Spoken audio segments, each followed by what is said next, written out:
Muy buenas profesionales, ¿qué tal? Vamos con otro examen. Para quien no me conozca, soy Fran, profesor de formación vial y profesor del CAP. Y bueno, pues subo estos vídeos para ayudaros un poquito a todo esto de sacarse el CAP, las mercancías, los viajeros, los teóricos, a lo que me da la vida, ¿vale? Perdón, que llevo ahí 2 semanillas un poco inactivo, pero mucho trabajo, muchas clases. Voy sacando lo que puedo de trabajo, así que vamos con este examen y muchísimas gracias a Mar L por pasarme el examen de Asturias. Nunca he hecho un examen de Asturias, nunca lo había visto porque no lo publican. Entonces, en estas comunidades que no publican para poder hacer los exámenes, los que me lo pasáis, yo lo agradezco de verdad muchísimo. Así que Mar, este examen para ti, muchísimas gracias. Y espero que haya aprobado. Me parece que sí, que me has dicho que ha aprobado, así que enhorabuena por tu aprobado. Tengo también por ahí otro examen de Palma, el de Zaragoza, me lo habéis pasado bastante, muchísimas gracias, lo subiré. Valladolid, o sea que los exámenes que me vais pasando por el correo, conforme pueda, lo iré sacando, muchísimas gracias. Y no me enrollo más, vamos a empezar. Solo comento que muchísimas gracias a los miembros. Por aquí tengo Roberto Rodríguez, Jessica Sánchez, Monse González, Luis Vargas, Nourdin El Ajan. Muchísimas gracias por uniros al canal. Ya sabéis que bueno, que os puedo ofrecer, tengo el grupo de WhatsApp, tenemos el grupo de WhatsApp que podéis entrar. Bueno, ya que lo tenemos, vamos a aprovechar pues para ayudarnos un poquito todos, tanto con el examen del CAP, como luego pues cuando nos sacamos los permisos, pues información en general, un poquito de ayuda que nunca nos sirve mal. Nunca nos viene mal. Y es muy curioso porque ya no hace falta a veces en el grupo ni que responda yo, somos poquitos, pero a veces ni respondo yo porque ya os ayudáis entre vosotros, que era el objetivo. Bueno, vamos a empezar con el examen. Bueno, también por ahí recordar que tengo la plataforma esta para que me reservéis clases. Si necesitáis, son clases de 1 hora y media. Si necesitáis, pues yo qué sé, ayuda con algún tipo de contenido, pues para eso estamos. Voy a hacer al pesar este un poco más pequeño, que bastante hay. Venga, vamos al lío. Cuando me pasáis exámenes, pues yo hago lo que tengo. El último que me pasó Jep, que era el examen de Mallorca, Palma Mallorca, creo que sí. Bueno, pues era de viajeros, pues yo hice el de viajeros. Aquí me ha pasado Mar el examen de mercancías porque fue el que hizo ella. Pues nada, pues examen de mercancías. Si esto es así, el que me vais pasando, pues lo vamos haciendo. Vale, por aquí, que se vea bien. Hoja de instrucciones, que esto nunca lo comento, pues ya lo vemos. Fijaos, en las comunidades siempre hay diferentes hojas de instrucciones y pues mira, esta se ve que lo dan cerrado y ponen obras cuestionario hasta ahora, solo se puede utilizar bolígrafo rotulador negro o azul, esto lo suelen avisar, vuestro centro de formación, vuestra autoescuela os suele avisar. La duración máxima del ejercicio será de 2 horas, los exámenes son de 2 horas siempre. No se puede abandonar el aula hasta que pase media hora, por si no te sale muy bien o te sale muy mal, hay que estar media hora. Se puede utilizar el cuestionario como borrador. El cuestionario te lo puedes llevar, que no en todas las comunidades puedes llevarte el cuestionario. Oye, esto está muy bien. Asturias, todo muy bien. ¿Por qué no publican los exámenes? En la hoja de examen solo se va a anotar la respuesta de cada pregunta.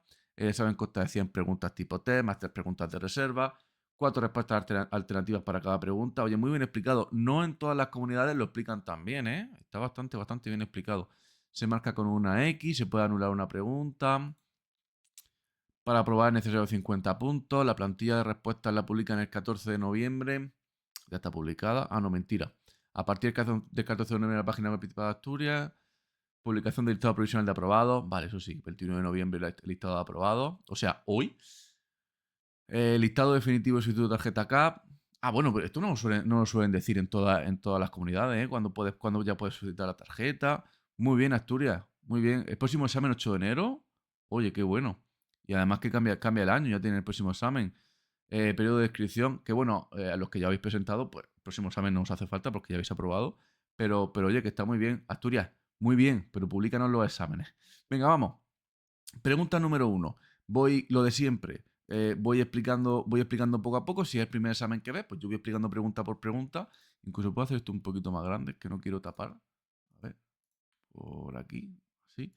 Venga, voy explicando pregunta por pregunta. Si hace falta que me detenga más, me detengo más. Si no, pues no me detengo. Y así pues podéis usar estos exámenes para practicar un poquito. Os dejo abajo el examen, ¿vale? Ya sabéis que cuando me los pasan, pues es un PDF con fotos, con escaneado. Lo que me han pasado, pues es lo que utilizamos. Y me callo ya que soy muy pesado. Venga, 1. Según el ATP, ¿qué es el ATP? Tenéis que saber... Qué fino se ve esto, ¿no? No se puede hacer... Un segundo, perdón. Esto se ve muy fino. A ver. Ahora, mucho mejor. Los que me preguntéis por el ATP, bueno, los que me preguntéis que en general el ATP y el ADR son de los poquitos, de las poquitas especialidades del transporte que tenéis que conocer. El ATP es el convenio del transporte a temperatura controlada y el ADR, pues el que regula el transporte de mercancías peligrosas. Son los dos que tenéis que conocer.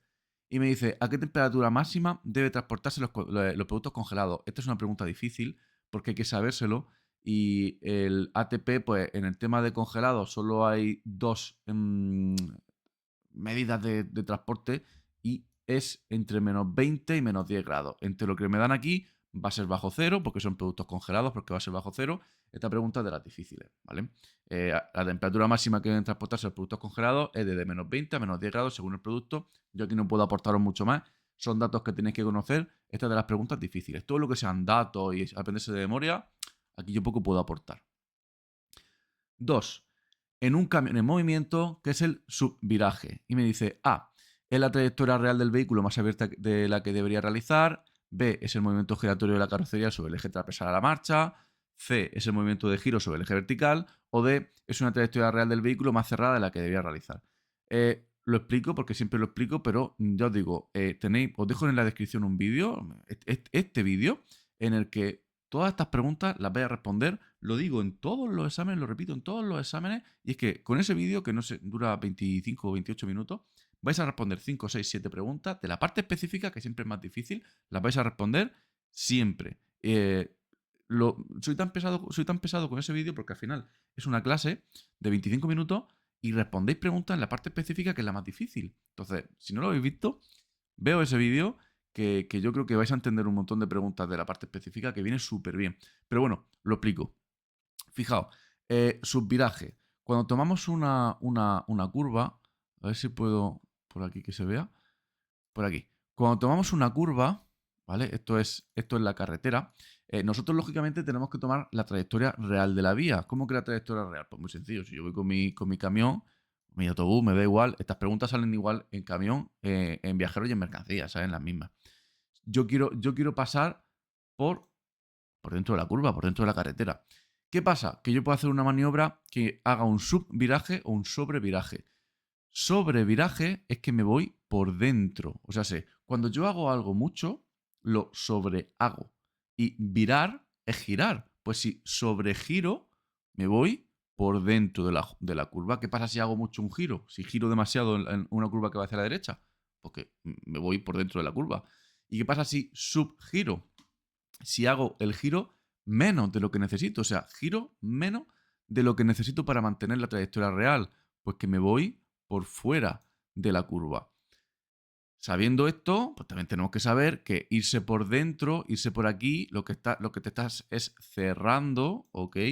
Y si te vas por fuera, pues lo que te estás es abriendo. Pues abrirte en una curva y cerrarte en una curva, que yo creo que, bueno, pues más o menos tampoco es nada raro, ¿vale? Cerrarte, abrirte. Esto lo explico bastante más distendido en el vídeo de Círculo de Kant, porque todo esto está dentro del vídeo de Círculo de Kant, al igual que explico guiñada, cabeceo, balanceo. Si no lo preguntan, pues lo tenéis ahí, ¿ok? La idea, si hago un subviraje, pues la trayectoria que estoy tomando es más abierta, que lo que acabamos de decir, que la real. Me estoy abriendo demasiado. Yo creo que esto es, una vez que se entiende, yo creo que esto es relativamente sencillo, ¿ok? Pues nada. Lo ponemos por aquí. Trayectoria del vehículo más abierta de la que se debería realizar. Si fuera un sobreviraje, pues más cerrada. Y ya está. 3. La deriva del neumático de un camión depende, también lo tenéis en el vídeo que acabamos de hablar, esta es un poquito más fácil. A. La fuerza de termotecnia lateral. B. La fuerza de solubilidad térmica.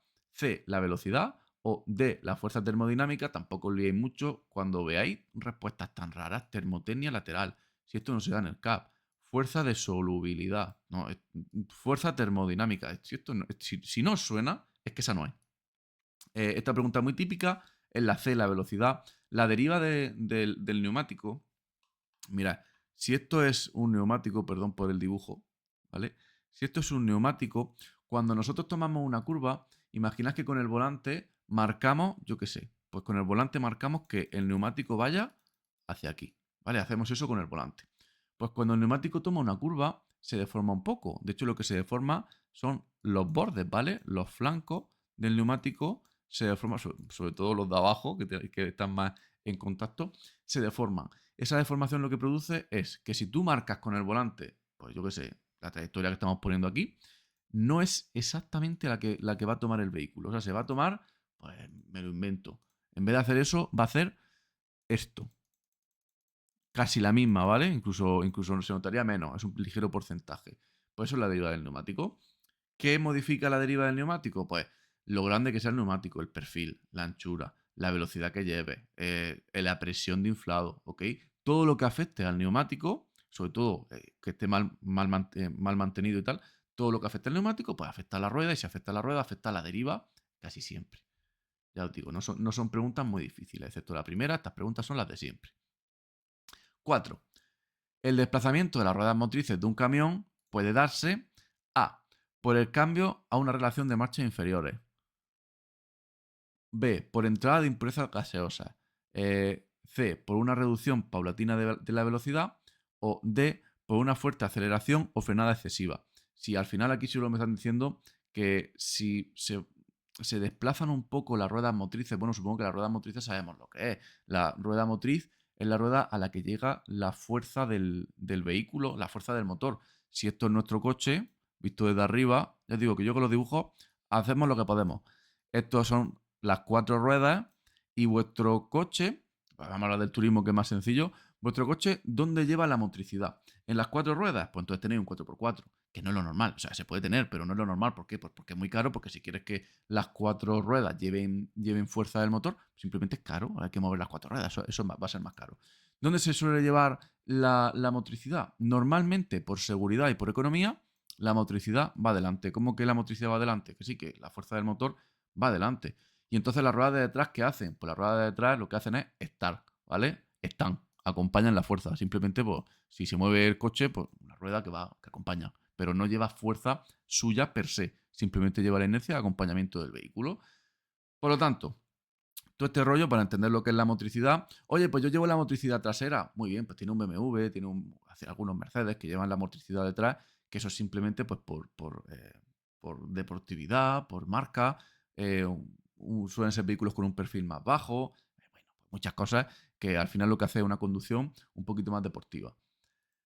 Vale, pues como respuesta, pues simplemente una fuerte aceleración o una frenada excesiva va a hacer que se desplacen un poco las ruedas motrices, un ligero desplazamiento, vamos a entender un ligero, que no lo entendamos del todo, pero un ligero derrape, ¿ok? Lo demás, no, porque una reducción paulatina de la velocidad quiere decir que reduces poco a poco la velocidad, entonces no derrapas. Entrada de impurezas gaseosas al motor no tiene nada que ver y bajar de marcha, pues por bajar de marcha no vas a derrapar. Si lo haces muy fuerte, sí, pero eso no es lo que dice. Aquí sí, en cambio en la D sí que lo dice, ¿ok? Venga, 5. Según el círculo de Cam, si disminuye la fuerza de frenado, literalmente el vídeo que vuelvo a repetiros que tenéis que ver, la clase que tenéis que ver, el círculo de Cam es la representación gráfica del neumático y lo que yo digo siempre, si yo tengo el círculo de Cam, no quiero explicarlo tampoco ni demasiado lento ni demasiado rápido. Lo digo simplemente. En el círculo de Cam hay algunas fuerzas que aumentan, como la fuerza de frenado. Si aumenta la fuerza de frenado, disminuye el guiado. Cuanto más frenado tienes en el vehículo, más presión está haciendo en el freno, menos puedes controlarlo y menos estable es. Al igual que todo lo que os digan que se sale del círculo de Cam, si la fuerza llega a salirse del círculo de Cam, es malo. Y con malo va a ser, pues eso, que disminuye la estabilidad y todas estas cosas. Entonces, pues nada, que si disminuye la fuerza de frenado, pues lo normal es que aumente pues algo bueno. Vamos a ver, el camión ni gana ni pierde estabilidad, mentira. La fuerza de guiado aumenta, eso es bueno, esa va a ser. Porque la fuerza de guiado disminuye, no, y la fuerza de guiado ni aumenta ni disminuye. Cuando digan fuerza de guiado, es la capacidad que tiene el vehículo para mantenerse dentro del carril, dentro de la calzada, dentro de la curva. Entonces, si yo no tengo mucha fuerza de frenado, va a ser más fácil controlar el vehículo, va a ser más estable, va a ser más fácil mantenerlo dentro de la curva, guiado lateral. No es tan difícil como parece. Si os parece difícil, otra vez, soy súper pesado.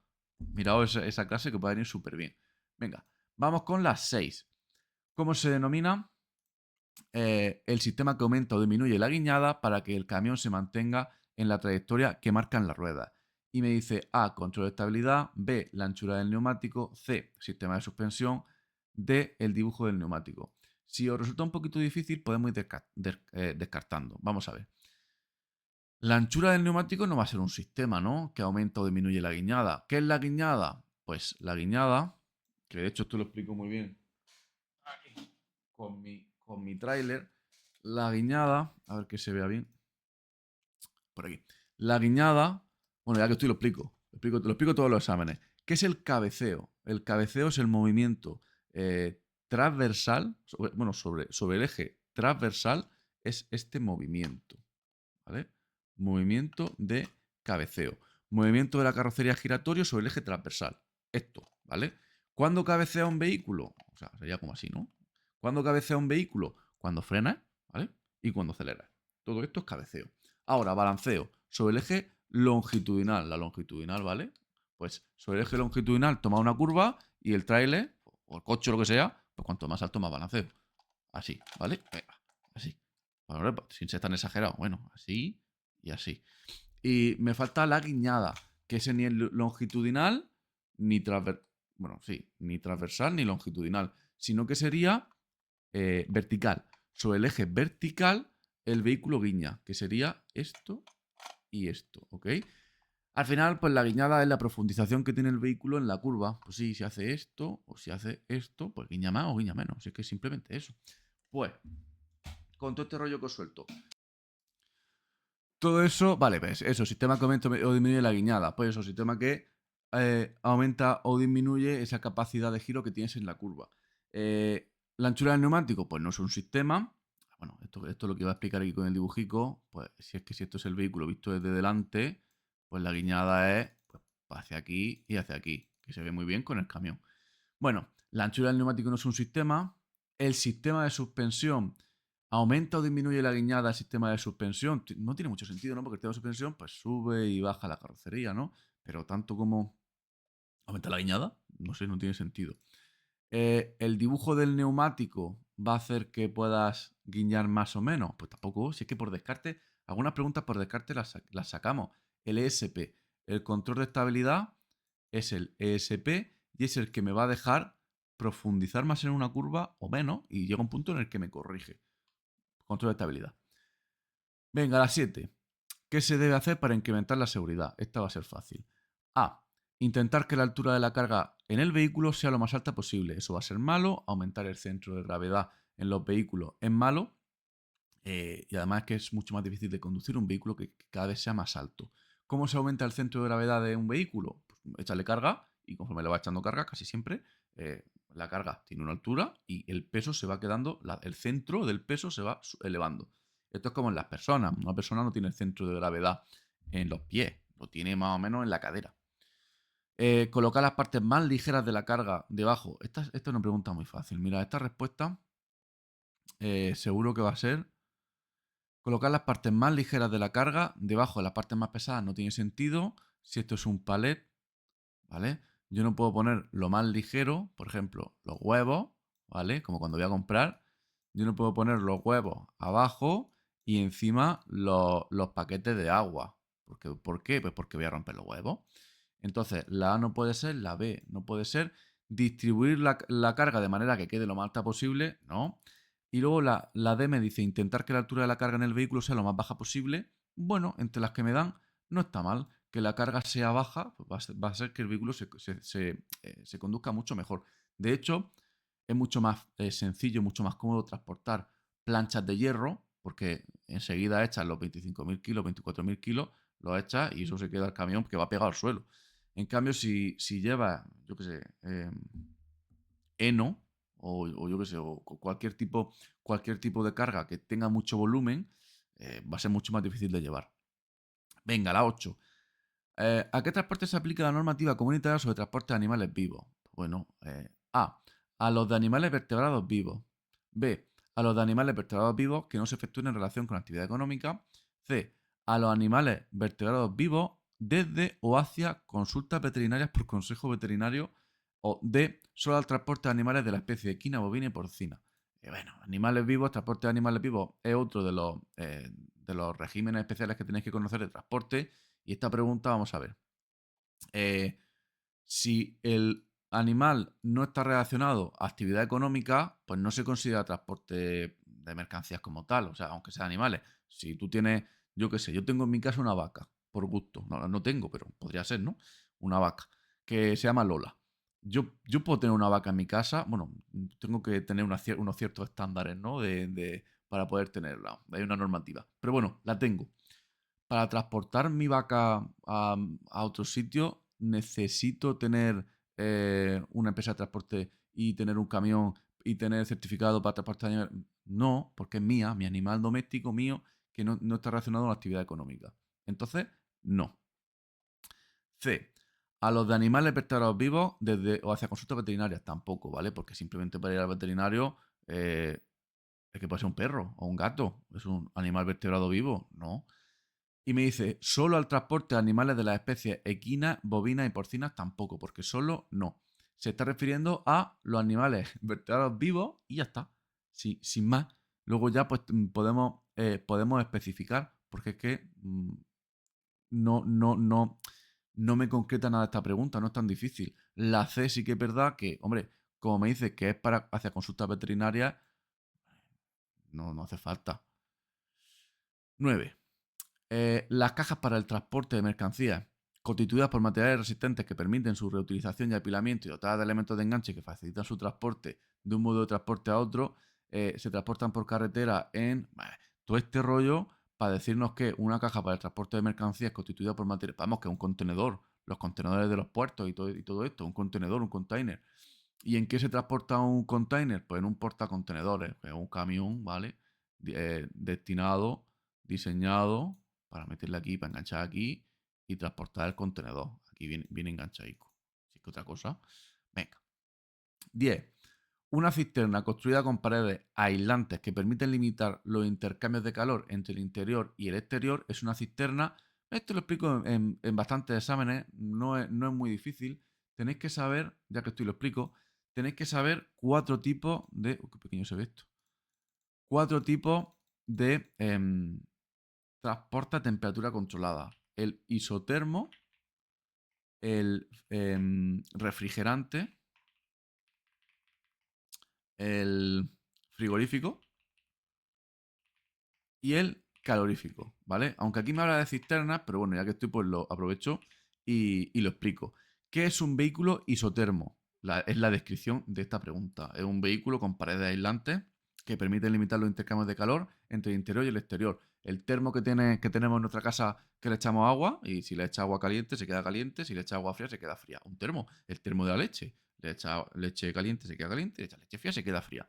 Eso es un vehículo, bueno, lo de mi casa no es un vehículo, un termo, pero cuando yo construyo un vehículo con estas características, pues es un vehículo isotermo, que es lo que me dice aquí. ¿Qué tenéis que saber también? Que os pueden preguntar, vehículo refrigerante, frigorífico y calorífico. Fijaos, un refrigerante es un vehículo que, aparte de llevar pared aislante y todo esto, porque todos son isotermos, es un vehículo que lleva una producción de frío distinta a la de un motor. ¿Por qué?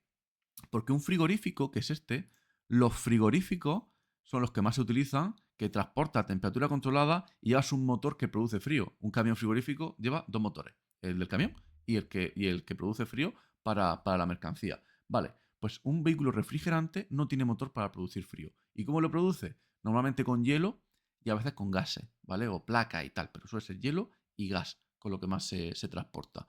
Transporte de marisco, fundente y todo esto se lleva en hielo. Eso sea refrigerante. Un ejemplo, la nevera que nos llevamos a la playa, esa nevera azul con el asa blanca, nevera azul que tiene que ser azul porque si no, no enfría igual, y le echamos hielo. Eso es un refrigerante. De hecho, la nevera como tal es un isotermo y cuando le echas hielo, pues tienes un refrigerante. Y si te llevas una nevera que la enchufa a la corriente y tiene un motorcillo que genera frío, frigorífico. Y calorífico sería el vehículo que produce calor. ¿Y cómo produce calor un vehículo? Pues llevando unas resistencias que tienes que calentarlas para poder calentar toda la caja. Porque los motores de los vehículos, al final, calientan muy poquito, calientan con el calor del motor. Y eso es muy caro y necesita estar preparado. ¿Y en qué condiciones se lleva un vehículo calorífico? Pues tú tienes que llevar lechuga a Noruega, y para llevar lechuga a Noruega, los noruegos quieren lechuga, no quieren polos de lechuga, no quieren la lechuga iceberg. Tiene que ser una lechuga, no tiene que ser un bloque de hielo de lechuga, ¿vale? Entonces tú llevas al mercado de Oslo, que es una ruta bastante buena. Tú llevas al mercado de Oslo lechuga, ¿vale? Porque también comen lechuga en Noruega. Y claro, si están a menos 20 grados, no te queda más remedio que llevarla a temperatura controlada. Y hay veces que un frigorífico, si hace mucho frío, no te da el margen para mantener la temperatura de ciertos productos. Hay que llevar cuidado. Venga. No, estaba aquí. Vale. La 11. ¿Cuándo se puede utilizar el régimen TIR? Vale, ya entramos en transporte internacional. ¿Cuándo se puede utilizar el régimen TIR? He respondido la otra, ¿no? Que sí. Para una operación de tránsito de un punto a otro del territorio aduanero de la Unión Europea con mercancías no pertenecientes a la Unión. Vale, vamos a ver. Régimen TIR. Tengo un vídeo que ya sí que es un rollo. Pero hay que saberse algunas cosillas. El TIR es un régimen de tránsito aduanero que normalmente nosotros no utilizamos en Europa entre nosotros, porque no es necesario. Ya lo explico en el vídeo que tengo, bastante, este sí que es más largo, un poco más pesado. Es que el transporte internacional es el contenido más denso del curso, es el más difícil. Pero bueno, para una operación de tránsito de un punto a otro del territorio aduanero de la Unión Europea con mercancías no pertenecientes a la Unión. Venga, vale.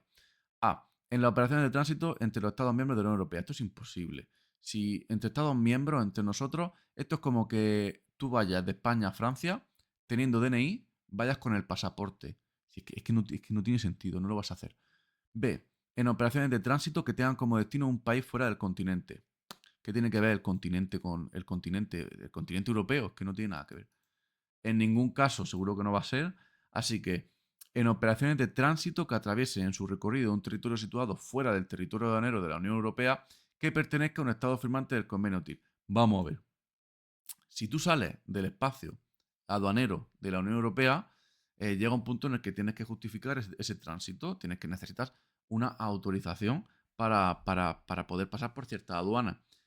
Si no estás en Europa, pues no tienes ese libre movimiento. ¿Y qué puedes hacer? Pues entre las opciones que me dan aquí, pues utilizar el régimen TIR para atravesar ciertas zonas que están fuera del territorio aduanero de la Unión Europea, como por ejemplo Ceuta y Melilla, porque Ceuta y Melilla, a efectos aduaneros, no son Europa, pero a efectos territoriales, políticos, sí. Bueno, por lo menos sí son España. 12. ¿Qué factor juega a favor del transporte de mercancías por carretera? Esta es fácil, igual que la otra no, esta es fácil. La flexibilidad, la especialización, la versatilidad, o las tres son correctas, pregunta muy fácil. El transporte por carretera, esta es una buena pregunta, es el más competitivo que existe. Y aquí tenemos el ejemplo, flexibilidad, por ejemplo, flexibilidad de horario. Hay veces que un camión de España en Europa, dentro de Europa, lo normal es que llegue antes un camión que un avión. Y diréis, hombre, el avión va más rápido ya, pero el camión tú le pides que salga ya y sale ya. Y te lo lleva a la puerta de tu empresa. Y el avión sale cuando sale, no sale cuando tú quieras. Y tienes que llevar la mercancía al avión, eh, cuadrarlo, esperar a que salga, que llegue a un aeropuerto, que te venga bien ese aeropuerto. Ir a por la mercancía. Y además que es carísimo, ¿vale? Igual que el tren, igual que el barco es más lento. En cuanto a flexibilidad, es el mejor. Especialización. ¿Qué quieres que te lleve? Porque con un camión, ¿qué te llevo? Lo que sea, no hay límite, se transporta todo. Hay camiones para transportar todo, es que no hay límite. Versatilidad en el itinerario, como el camión entre, como el camión físicamente haya espacio, con que me deje 1 milímetro de espacio, te pongo el camión en la puerta de tu empresa. Entonces, claro, si nos ponemos así, las tres puertas son correctas, el transporte de mercancía es el más completo, el de carretera. 13. Cuando un vehículo matriculado en España carga en Polonia con destino a Rusia, realiza una operación denominada vale, cabotaje, triangular pura, triangular irregular, triangular combinada. Esto necesitaría un poquito más de tiempo para explicarlo, no quiero enrollarme mucho. Esto es una triangular irregular. Esto se hace con convenios bilaterales, que lo explico un poquito rápidamente. Vamos a ver. Un vehículo matriculado en España, ¿vale? Europa. Carga en Polonia, Europa. Con destino a Rusia, que no es Europa, ¿vale? Nosotros con Polonia realmente no necesitamos ningún tipo de autorización especial aparte de la licencia comunitaria, que por cierto hay que hacerle hay que renovarla cada 10 años, no cada 5. Simplemente con nuestra licencia comunitaria podemos ir a Polonia y hacer nuestras operaciones de carga y descarga. Pero nos están hablando de que vamos a Rusia. Pues con Rusia tendremos que tener algún tipo de tratado porque los tratados europeos no sirven. Entonces, ¿qué tratado vamos a tener? Un tratado que suele ser bilateral, que es de España con Rusia, tratado bilateral de transporte de mercancías, como España con Marruecos y Marruecos con España, que tienen un montón. Porque si tú quieres ir a un país a hacer transporte internacional, es que no te queda más remedio que tener un tratado, si no, no puedes ir. Pues se suelen hacer tratados bilaterales que se hacen entre las empresas.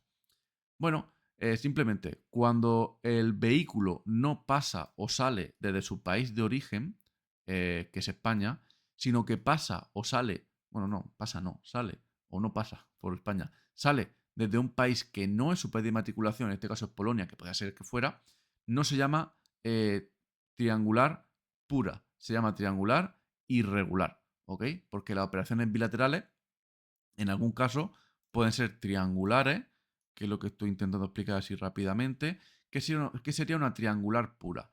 Pues, por ejemplo, un convenio de Marruecos con España. Vamos a hacer una triangular pura. El transportista español tiene un convenio, el transportista no, España tiene un convenio con Marruecos y viceversa. Pues venga, el transportista español sale de España, va a Marruecos y vuelve a España. Por ejemplo, el transportista español sale de España, va a Marruecos, coge pescado y vuelve. Eso es un convenio bilateral, normal. He ido y he vuelto. Bilateral, entre dos. Pero ahora vamos a hacer un bilateral triangular, puro. Es que esto... Entonces, salgo de España, voy a Marruecos, pero en vez de descargar en Marruecos, descargo donde me da la gana. Por ejemplo, en Portugal. ¿Se puede hacer? Sí, si lo tienes firmado, no hay problema. Y luego, pues ya, pues vuelvo a España. Esto es para que se vea más bonito para cerrar el triángulo. Esto sería una triangular pura. Triangular irregular. Pues el ejemplo este. Voy a Polonia, voy a Rusia. Pero voy a hacerlo con Marruecos. Marruecos, aquí. Algeria y Portugal. Pues el transportista español viene de hacer sus cosas por yo qué sé, por el norte de África, donde sea. Y viene desde Algeria. Pasa por Marruecos, coge el pescado y lo lleva a Portugal. Fijaos, otra triangular. Pero esta triangular ya no es pura, ahora es irregular. ¿Por qué? Porque no has pasado por España o no viene desde España. Así es como lo puedo explicar rápidamente. Espero que se entienda. 14.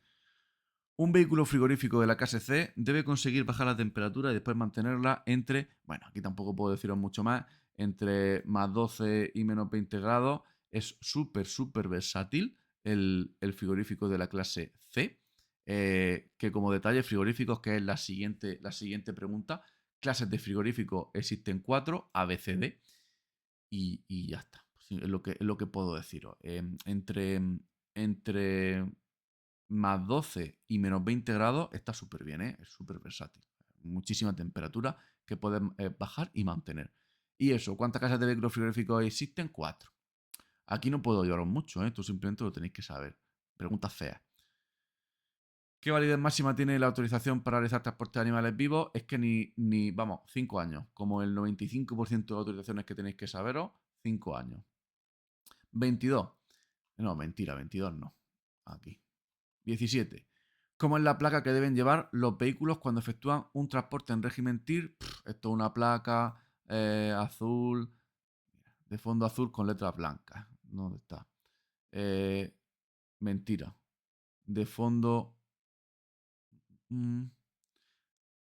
sí, de fondo azul con letras blancas. Lo que pasa es que no pone lo de las letras blancas, ¿vale? Pero de fondo azul con letras blancas que pone TIR, ¿vale? Pues yo llevaría una placa delante, en la parte posterior y anterior del vehículo y nada, pondría TIR, ¿vale? Cuando los transportes son TIR, llevas tu placa, fondo azul, letras blancas. Lo que pasa es que pones fondo blanco, que no es, fondo blanco sin letra y fondo azul sin letra, todo mentira.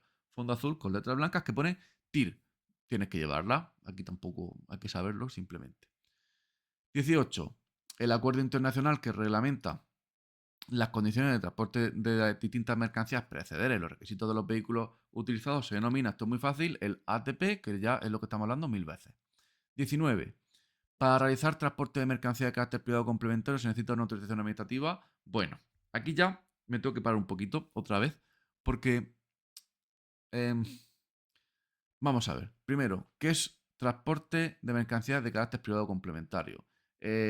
Existen varios tipos de transporte de mercancías. Sé que soy muy pesado, que explico las cosas mucho, pero es que si no las explico, pues pasa una abonada, ¿vale? Si alguna pregunta no te interesa, pues pásalo un poco hacia adelante. Pero ¿qué pasó? Estamos aquí para explicar las cosas. Entonces, esto es muy sencillo. Si, por ejemplo, si te quieres comprar un camión, si nos queremos comprar un camión y trabajar con ese camión, no podemos. Así, a grosso modo, no se puede. ¿Por qué? Porque ese camión tiene que estar dentro de una autorización administrativa. Entonces, si yo me saco el CAP y quiero trabajar, con mi camión que yo me compre, legalmente no puedo. No se puede. Tengo que tener autorización administrativa. ¿Y eso qué es? Pues la tarjeta de transporte, la autorización de transporte que me habilita a trabajar con un vehículo que sea mío, mi empresa de transporte. Esas autorizaciones pueden ser privadas complementarias, como por aquí, de transporte privado complementario, ¿ok? Que suele tener una nomenclatura que es M, MPCE, que a veces lo preguntan, ¿eh? Eso es transporte privado complementario. ¿Y esto qué sería? Esto sería una autorización para una empresa que no tiene, que tiene camiones, pero no necesita camiones, que tiene camiones, pero no se dedica al transporte de mercancías. Por ejemplo, tengo una frutería y tengo que ir al mercado, a la lonja, a por fruta. Y tengo un camión en mi frutería. ¿Yo me dedico al transporte de mercancías? No, yo me dedico a vender fruta. Entonces, no es transporte público, es transporte privado complementario. ¿Tengo que tener el CAP? Sí.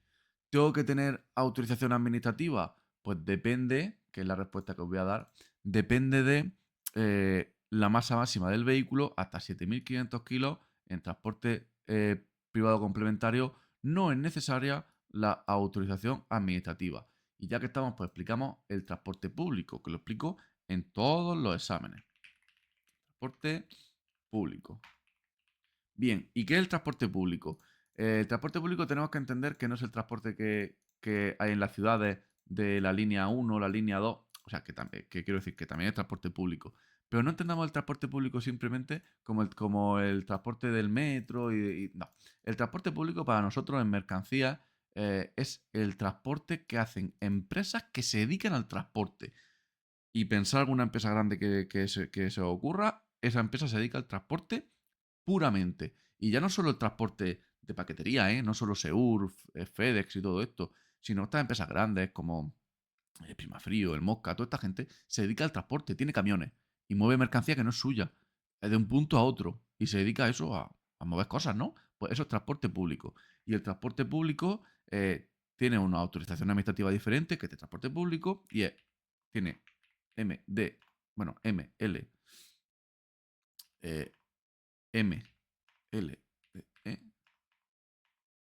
así, y MDPE. Vale, ¿esto qué es? Estos son las autorizaciones de transporte que existen. MDLE, mercancía ligera, y MDPE, mercancía pesada. Pues bueno, dentro de la autorización de transporte, pues puede ser cualquiera de esas dos. La L para ligera, la P para pesada. Y esto lo tienes que llevar dentro del vehículo, es obligatorio. 20. En un contrato de transporte sujeto al convenio CMR, cuando existan varios lotes de mercancía, el remitente puede exigir tantas cartas de porte como lotes de mercancía, pero no el transportista. Mentira. Lo puede hacer también el transportista, ¿eh? B, el transportista puede exigir tantas cartas de porte como lotes de mercancía, pero no el remitente. Lo normal es, esto es lo normal, que el remitente y el transportista exijan tantas cartas de porte como lotes de mercancía. Pues si llevas 10 lotes de mercancía, puedes llevar 10 cartas de porte. Convenio CMR, convenio del transporte internacional y de la carta de porte internacional en la que figuran los estándares de transporte de mercancías a nivel internacional. Todos los firmantes del convenio CMR pues tienen que mantener estos estándares. Es un rollo el CMR. 21. ¿Cómo se denomina la declaración que hay que presentar cuando se introduce mercancía en territorio aduanero de la Unión Europea? En tema de aduana, ¿vale? Y me dice declaración sumaria de entrada, declaración de importación, esto no va a ser, ¿vale?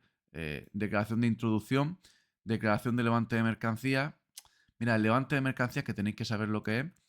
El levante de mercancías como tal es cuando la autoridad aduanera vuelve a poner a disposición la mercancía que estaba en inspección. Más o menos, ¿no? O sea, me hacen el levante de mercancía y me dejan irme. Ya puedo continuar mi marcha porque me han, entre comillas, devuelto la mercancía. Me hacen el levante de mercancía. Luego, declaración de introducción. Yo no sé si esto existe. Declaración de importación. No es exactamente lo que nos están diciendo aquí. Importar, exportar. Importar no hace falta que sea desde fuera de Europa. Y declaración sumaria de entrada. Esto solo se hace si la mercancía es de fuera del territorio aduanero. Porque si no, pues yo puedo importar desde dentro. Es que no hace falta hacer una declaración de entrada de mercancía, a no ser que esa mercancía fuera de Europa. Y se llama así. Y no puedo aportar mucho más. 22. En el caso de un transporte efectuado en régimen de tránsito de la Unión, un tipo de tránsito aduanero, ¿qué factores deben tener en cuenta las autoridades aduaneras para fijar el plazo de presentación de las mercancías de la aduana? Itinerario, medio de transporte, legislación, pues todas son correctas. Aquí, normalmente cuando ponen todas son correctas suele ser verdad. Si tenéis dudas sobre este tipo de preguntas, id al vídeo que tengo, que es un resumen bastante largo de 1 hora de todo el transporte internacional y algo de esto se os quedará, ¿vale? 23. ¿Cómo se denomina la comprobación periódica que realiza la Administración del Mantenimiento por parte del transportista de los requisitos para ser titular de la autorización de transporte? Y esto es un detalle, y es que ya sabéis lo que es la autorización de transporte. Esta autorización se visa, no se revisa. No es como, o por ejemplo, no es como el carnet de conducir que se renueva. No, es un visado. ¿Y qué diferencia hay entre un visado y una renovación? Entre comillas, un visado, cuando lo haces, es como que vuelves a pasar esa inspección para comprobar que se mantienen las características que cumplía en un principio o en el momento en el que te otorgaron la licencia. O sea, como que sigues cumpliendo con todo lo que cumplías para que te otorgaran la licencia. Bueno, pues cada 5 años se hace un visado. Mentira, cada 2 años se hace un visado. Venga, 24, que terminamos la parte específica, que estamos tardando un montón. En España, ¿hay que formular declaración aduanera para la importación de mercancías desde Ceuta y Melilla? Sí, ya lo he dicho antes. 25. ¿Qué transporte de mercancías peligrosas pueden circular fuera de la red RIM? ¿Qué es la red RIM? Pues como tenéis que saber, la red RIM es la red de mercancías peligrosas española y europea. Vamos, los vehículos de mercancías peligrosas no pueden circular por donde quieran, tienen que circular por unas carreteras específicas que suelen ser pues, la autovía y la autopista. Es obligatorio que los vehículos de mercancías peligrosas no se salgan de autovías, autopistas y las carreteras que están incluidas dentro de la red RIM. Esto lo pusieron hace muchos años, desde el accidente del camping de los Alfaques. Y al final esto pues tiene lógica, ¿no? No vas a pasar por en medio de una ciudad con vehículos de transporte de mercancías peligrosas. Y me diré, oye, pues yo he visto a veces vehículos de transporte de mercancías peligrosas por dentro de mi ciudad. Ya, pero tienen autorizaciones especiales y tienen excepciones. ¿Como cuál? Pues si vas a un centro, es que esta es la buena, si vas a un centro sanitario a un hospital, a llevar oxígeno, se llevan materiales radiactivos, se lleva qué sé, nitrógeno, lo que vayas a llevar a un hospital, pues mire, si no te queda más remedio que entrar a la ciudad para llevar productos a un hospital, pues tienes que entrar. Lo demás no son excepciones que estén dentro de lo que puede salirse de la red RIMP. Venga, y ya está. Perdón, que soy muy pesado. Vamos con la parte. Ahora voy un poquito más rápido normalmente porque son preguntas más fáciles. Vamos con la parte común, ¿ok? Esta parte específica, la verdad es que no me ha parecido especialmente difícil. Le voy a poner una dificultad. Mira, esto hay que sabérselo, simplemente. Esto hay que sabérselo. esta es difícil, esta no es difícil. Siempre hago lo mismo y luego me parece más difícil de lo que. Círculo de Khan está bien, desplazamiento, otras que había por aquí arriba. Mira, no me ha parecido especialmente difícil la parte específica, tampoco me ha parecido especialmente fácil. Vamos a ponerle un 6,5, porque había unas cuantas preguntas ahí. Vamos a poner un 6,5 sobre 10. Ni fácil ni difícil. Venga, parte común. 26. De las siguientes indicaciones, ¿cuál es incorrecta para seleccionar una redacción de marcha más alta? Pues esto va a ser fácil. ¿Cuál es incorrecta? Me gusta porque en Asturias lo han subrayado. Esto no está en la base de datos de Fomento, ¿eh? Esto está muy bien. A. Tener en cuenta el tipo de material empleado en el motor. Esto no tiene sentido. El material del motor no vale para el CAP, no vale para nada. Consultar el manual del vehículo. Observar el desnivel si hay pendiente, observar la velocidad del vehículo. Claro, es que entre las que me da aquí, la incorrecta es la A, claro. Las demás sí que pueden estar bien. El desnivel, por supuesto, la velocidad. El manual del vehículo no me gusta mucho, pero bueno, tiene sentido. Pero claro, el tipo de material del motor no tiene ningún sentido. Entonces la incorrecta, que es la correcta, cuidado con eso, es la A. Muy bien. Venga, la 27. ¿Cuál de las siguientes características no forma parte? Oye, qué bueno, Asturias, que subraya, esto lo hacen ellos, ¿eh? Porque esto no está en Fomento. Subraya cuando dice no. Muy bueno, ¿eh? No forma parte de la definición de la zona económica del motor. Bueno, pues zona económica del motor o zona verde, que tenéis que conocerla, pues la zona de máxima eficiencia del motor y todo esto. Y me dice consumo específico, par máximo, energía termodinámica o potencia máxima. Vale, pues la energía termodinámica es un descarte. Si es que de eso no hablamos en el CAP, no tiene sentido. En cambio, del consumo del par y la potencia tiene que ver con la zona económica del motor. Pues sí, no os confundáis. Oye, es que la potencia no está en la zona económica del motor. Es que para hablar de la zona económica del motor también tenemos que hablar de lo que no está en la zona económica del motor, en la zona verde. 28. ¿Qué indicaciones deberá llevar impresas cada hoja de registro o disco diagrama de tacógrafo analógico? Recordad, hoja de registro y disco diagrama es lo mismo. Y me dice, A, la marca de homologación del modelo del vehículo. Mentira. ¿Qué más dará el modelo de mi vehículo respecto al tacógrafo? Y no tiene nada que ver. B, datos del fabricante del vehículo. No. Estamos hablando del tacógrafo, no del vehículo. Límite superior de distancia recorrida por el vehículo solo para autobuses. Esto no tiene sentido. Límite de distancia y encima para autobuses. No. Límite superior de velocidad registrable impresa en kilómetros por hora. Esto sí. ¿Qué está diciendo? Pues que en nuestros discos, que son antiguos, si os vais a sacar el CAP, vais a conducir muy poquitos vehículos que lleven discos. Es que están. No van a desaparecer todavía, pero acabarán desapareciendo. Pues en los discos diagrama viene un código de velocidad, pues yo que sé, a lo mejor pone así 120 kilómetros hora. ¿Y eso qué quiere decir? Pues que es la máxima velocidad que detecta el disco, que ya está bien. 29. Ante una emergencia en carretera, se debe socorrer a los heridos, proteger la zona y alertar a los servicios de auxilio. ¿En qué orden debe hacerse? Pues, PAS, proteger, alertar y socorrer. La B, aquí no podéis fallar, proteger, alertar y socorrer. Si habéis hecho el CAP, seguro que habéis tenido una profesora muy buena y os ha enseñado la técnica del PAS, proteger, alertar y socorrer. 30. La extracción de las tarjetas de tacógrafo puede realizarse... Mira, únicamente y únicamente la voy a descartar. Mentira, no puedo descartarla. Fuera, fuera. Mal. Me dice, únicamente cuando lo solicite el agente de control. Vale, eso sí que es mentira. ¿Solo puedo sacar mi tarjeta del tacógrafo cuando lo solicite la policía? Mentira. B, únicamente con el vehículo en movimiento. De hecho, es que con el vehículo en movimiento no se puede sacar la tarjeta. C, con el vehículo en movimiento o parado. Mentira, no puedo sacar la tarjeta con el vehículo en movimiento. Así que esto es una excepción. Únicamente, es de las pocas veces que nos va a servir, con el vehículo parado. La tarjeta del tacógrafo solo se puede sacar con el vehículo parado. En movimiento no se puede, al igual que el disco. 31.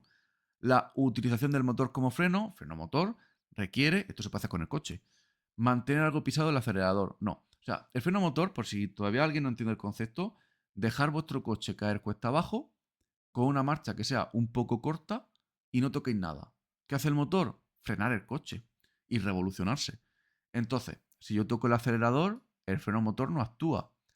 Vale, pues va a ser la B, no inyectar carburante, porque esto no tiene sentido y esto no tiene sentido, ¿vale?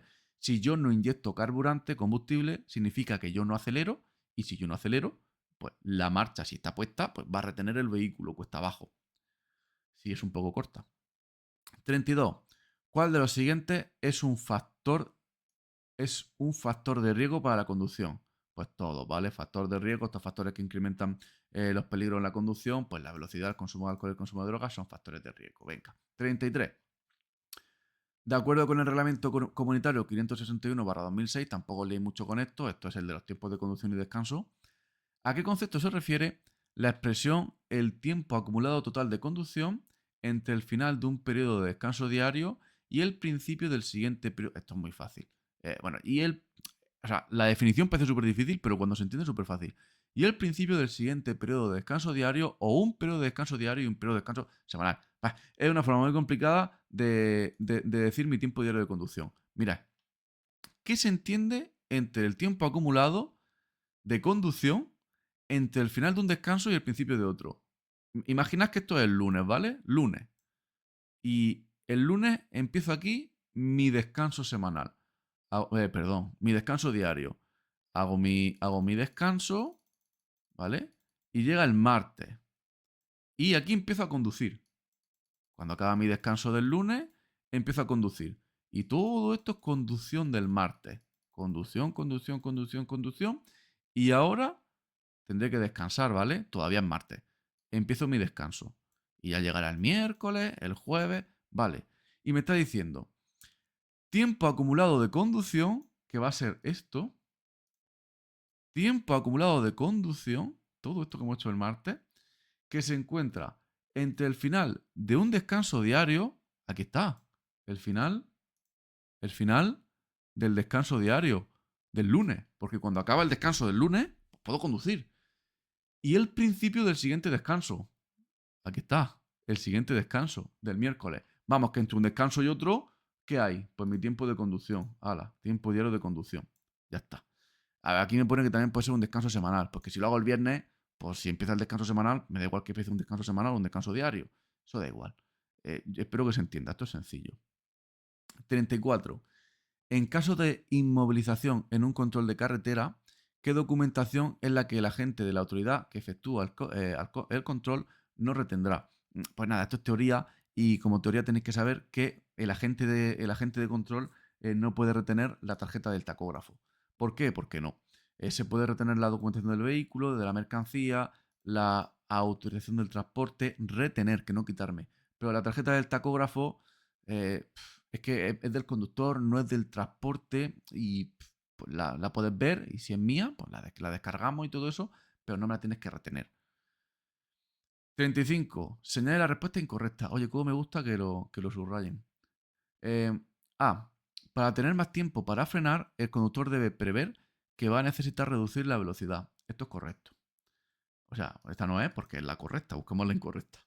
B. Si el conductor prevé que va a necesitar reducir la velocidad, sea la inercia dinámica del vehículo la que se gaste en vencer los rozamientos. Esto no va a ser. C. Utilizando la inercia dinámica del vehículo, el consumo disminuye. Esta es correcta. Y D. Utilizando la inercia dinámica del vehículo, el desgaste del freno aumenta. B. Si el conductor prevé que va a necesitar reducir la velocidad, sea la inercia dinámica del vehículo la que se gaste en vencer los rozamientos internos del motor. Vale, eso es verdad en cuanto a que. Vale, eso es verdad en cuanto a que si yo preveo eh, que tengo que reducir la velocidad y no acelero, llega un punto en el que el simple rozamiento del motor pues, va a hacer que me vaya deteniendo poquito a poco. Bueno, eso es verdad. Pero esto ya sí que es mentira 100%. La inercia del vehículo desgasta el freno. ¿Cómo? Si cuando el vehículo va con inercia, la inercia del vehículo es que el vehículo se mueve sin tocar nada, porque ya ha cogido una velocidad y el vehículo va en movimiento sin tocar nada. ¿Cómo va a desgastar eso el freno? Si no toca el freno. Venga, 36. ¿Qué debe hacerse ante un vehículo que circula unos cuantos... Ah, vale. Que circula unos cuantos vehículos por delante y que comienza a frenar? A. Frenar suave pero inmediatamente. Hombre, Esto va a tener detalles, pero inmediatamente no me gusta. B, reducir inmediatamente la marcha, no me gusta. C, levantar el pedal del acelerador, el pie del acelerador. O D, poner el vehículo en punto muerto. Lo de poner el vehículo en punto muerto sin comentarios es una barbaridad. Pues simplemente, oye, que llevo un vehículo por delante y empieza a frenar, pues si yo tengo margen, levanto mi pie del acelerador y esto nos lo dicen pues para que no peguemos un frenazo. Pregunta fácil. 37. Un periodo de 10 horas, de 10 horas ininterrumpida entre el cual el conductor, un conductor dispone libremente de su tiempo. Vale, cuando dice que dispone libremente de su tiempo, es el descanso diario. Y de lo que me dice aquí, sí, en todo caso, esto de no en ningún caso no es verdad. Sí, porque entre 2 periodos de descanso semanales podrán tomarse hasta 3 periodos de descanso diario reducido. Claro. Vale. ¿Cuántas horas hay que descansar al día? 11. Pero yo puedo descansar 10 horas o 9, sí, 3 veces a la semana. Entonces la correcta es la C, porque la de en todo caso no es del todo verdad. Es que no es verdad, porque yo no puedo descansar todos los días 10 horas. No lo estoy haciendo bien. Yo tengo que descansar al menos 11 horas. Y 3 veces a la semana, que eso significa entre 2 periodos de descanso semanales, ¿vale? 3 veces a la semana, se pueden descansar menos de 11 horas y como mínimo 9. 38. ¿Cada cuánto tiempo debe seguirse el curso de formación continua para la renovación del CAP? Cada 5 años. Venga, eso a ver. El tacógrafo ayuda a... Nada, mejorar la seguridad en carretera. Es que las demás... ¿Para qué me llamo? Es que no tiene nada que ver. 40. ¿Cuál de las siguientes medidas de prevención de riesgos laborales es obligación del empresario? A. Respetar los métodos de trabajo. No. ¿Quién respeta el método de cómo se trabaja? Eso es el trabajador. B. Utilizar los EPIs, los equipos de protección. Eso lo utiliza el trabajador. El empresario utilizará los suyos. Pero quiero decir que lo que es cada uno utiliza los suyos. C. Formar e informar. Pues ya la tenemos, ¿vale? Formar a los trabajadores e informarles de lo que tienen que hacer y de cómo tienen que hacerlo y de la seguridad de todo esto es cosa del empresario. Porque utilizar las herramientas con precaución, pues cada uno utiliza las herramientas con precaución y todo esto. Es que no. 41. Considerando el volante como un reloj, venga, un volante como un reloj, ¿cuál de las siguientes opciones es la más adecuada? ¿Cómo hay que poner las manos? A las 10 y 10, ¿vale? Pues las 10 y 10 son las 10 y 10. Suena bien, ¿no? Los que seáis muy jóvenes, pues igual los relojes estos os perdéis, pero esto es algo obvio. Las 10 menos 10, pues fijaos que si yo cojo un reloj y pongo las 10 menos 10, las 10 menos 10 sería llevar las manos ahí las dos en el mismo sitio. Las 10 y media sería así, ¿vale? Y las 12 y 10 sería así. Entonces, bueno, pues no me queda otra que las 10 y 10, ¿no? Yo creo que esta es obvia. Además del teórico, las 10 y 10, una aquí y otra aquí y ya está. ¿Por cuál vamos? 42. Venga. El tacógrafo instalado en un vehículo obligado a llevarlo tiene que estar homologado. Y ya está. Sí, tiene que estar homologado en cualquier país europeo, porque si es un tacógrafo europeo, tiene que estar homologado en un país europeo, pero ya está. Tiene que estar homologado. Sí, lo demás no es verdad. 43. ¿Cuál de las siguientes conductas no está considerada como delito contra la seguridad vial? Estas fallamos un montón, ¿eh? Porque una cosa es que sea delito y otra cosa es que sea delito contra la seguridad vial. Es diferente. Por ejemplo, si yo quemo un coche una noche, un sábado de estos que sale y dice, venga, voy a quemar un coche. Una tontería, ¿vale? Si quemas un coche, es un delito. Pero contra la seguridad vial, no. Porque no estás conduciendo, porque no implica no es un delito contra el tráfico. Un delito contra la seguridad vial, pues es consumir bajo el efecto del alcohol, con más de 0,60 miligramos litro de aire expirado, conducir con cierta cantidad de sustancias ilícitas en sangre. Es que no quiero decir la palabra porque luego me ponen aquí en el YouTube, me ponen aquí sanciones de esas. Conducir con temeridad, conducir marcha atrás, todas estas cosas son delitos contra la seguridad vial. Pero aquí, a ver lo que nos dice. A. Originar un grave riesgo para la circulación, no restableciendo la seguridad de la vía cuando haya obligación de hacerlo. B. Atacar a mano armada. Esto es un delito, pero contra la seguridad vial no. C. Originar un grave riesgo para la circulación mediante la colocación en la vía de obstáculos imprevisibles.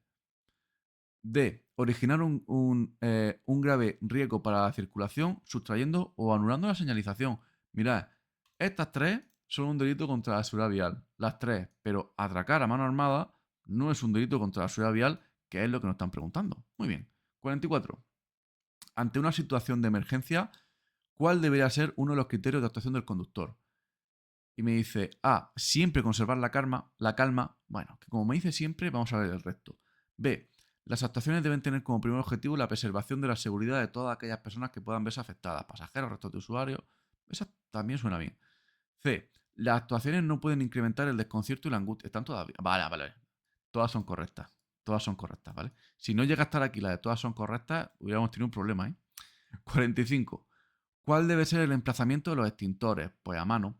A. Uno de ellos cerca del asiento del conductor. Esto es verdad.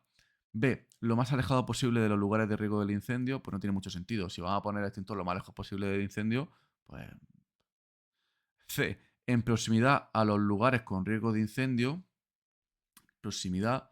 Ya, pero esto no es en el. O sea, esto no es para el vehículo. En proximidad en lugares para el riesgo de incendio, esto es en un establecimiento, pero no en un vehículo. D, es indiferente, pues nada. Como obligación, es obligatorio que un extintor lo llevemos a mano.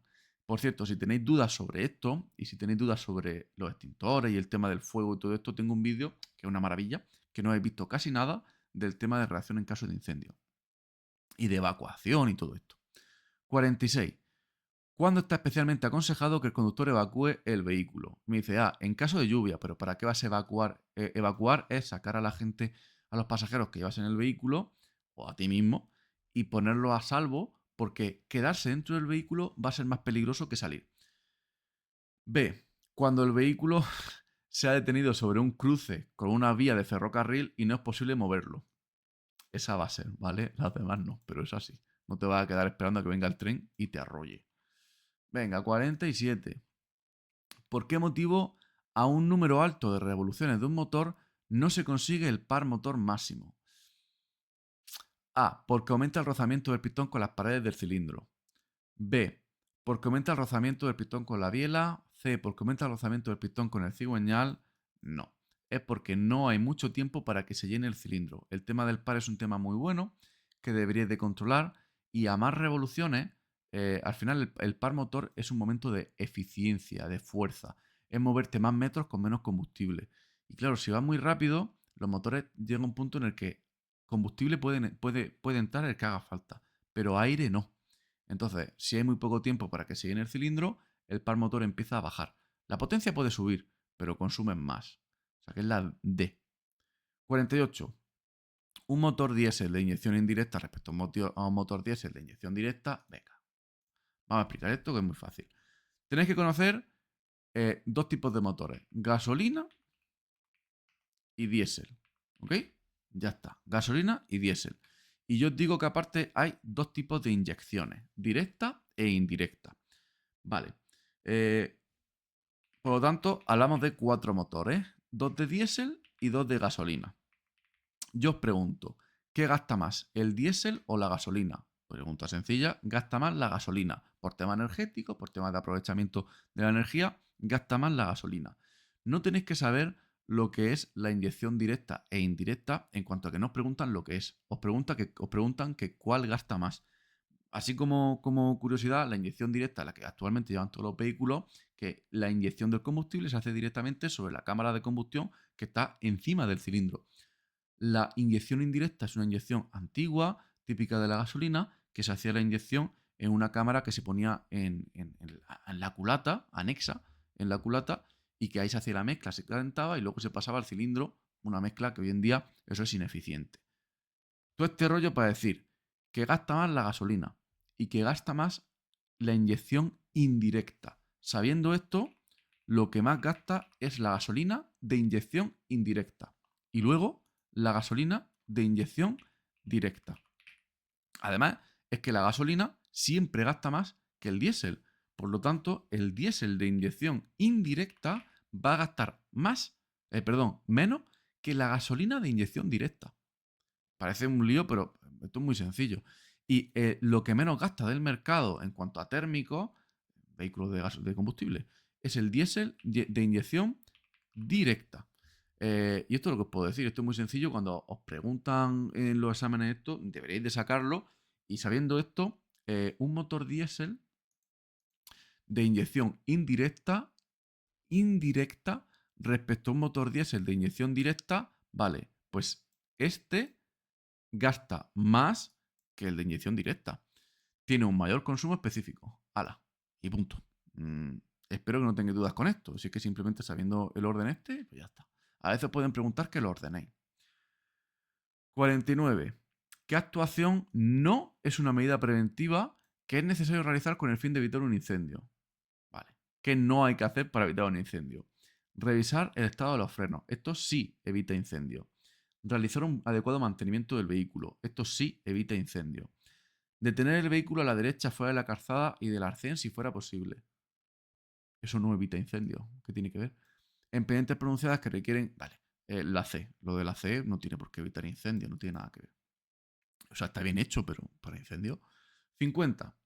En caso de que dos conductores utilicen en régimen de conducción en equipo un tacógrafo que, por fabricación, solo puede usar un conductor, o sea, estás llevando entre dos conductores un tacógrafo que solo puede usar uno. A. Manipulación. B. Equiparable a inadecuado funcionamiento del tacógrafo imputable al transportista, violación de la seguridad o minoración del descanso. Vale. Violación de seguridad. Es que yo creo que esto en el tacógrafo, esta sanción como tal. Minoración del descanso tampoco, porque no lo puedes registrar. Y tenemos que hablar de manipulación o inadecuado funcionamiento. Manipular, no estás manipulando nada. Directamente sería como no llevar tacógrafo, ¿vale? Mal funcionamiento. Es que no estás llevando tacógrafo. Es muy grave, ¿eh? Es como no llevar tacógrafo, inadecuado funcionamiento. Y claro, todas estas sanciones son imputables al transportista, no al conductor. 51. ¿Qué funciones corporales aumenta de día y disminuye de noche? Todas. Cuando nos vamos a dormir, nos baja un grado la temperatura, nos bajan las pulsaciones, por lo tanto, respiramos más lento y la capacidad mental, o sea, cada uno con la suya, pero la capacidad mental baja. O sea, nos dormimos, perdemos la conciencia y todo esto. Baja la conciencia y todo esto. Venga, todas son correctas. 52.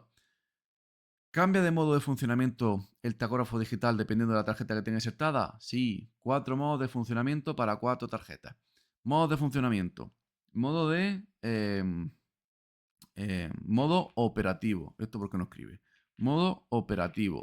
¿Qué tarjeta es esa? La nuestra, la tarjeta de conductor. Modo de control. ¿De quién es esa tarjeta? Es la tarjeta de control, ¿vale? Que es la de los agentes, la de la policía. Modo de ensayo, que es la tarjeta del taller. Y me falta el modo de empresa, que está en la tarjeta de la empresa. Cada tarjeta, un modo de funcionamiento. Venga, más cosas. 53.